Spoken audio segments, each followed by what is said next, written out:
ময়দার মধ্যে একটু বেকিং সোডা দিলাম, তারপরে একটু নুন দিলাম, একটু চিনি,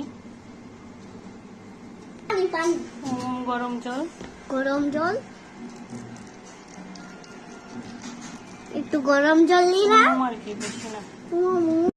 তারপরে একটু বাটার নিলাম, বাটারটাকে এটার সাথে মেখে দেবো। ইস্টটা ফুলে গেছে, এখন ইস্টটাকে এটার মধ্যে দিয়ে দেবো। এবার এটার মধ্যে একটু সাদা তেল দিয়ে ভালো করে মেখেছি ইস্টটা দিয়ে, এবার সাদা তেল দিয়ে একটু লাগিয়ে এবার এটাকে ঢেকে রেখে দেবো 2 ঘন্টার জন্য।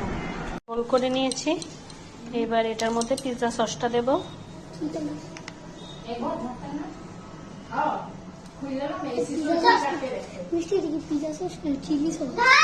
এই যে পিৎজা সস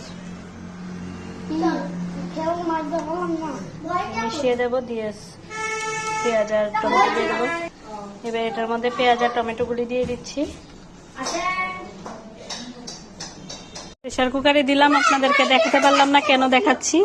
এবার এইটা হয়েছে ফাইনাল লুক। এই যে এবার কেন আপনাদেরকে দেখাতে পারলাম না, এটা হচ্ছে এই 2 ভাইয়ের জন্য, ওরা যন্ত্রণা করছে।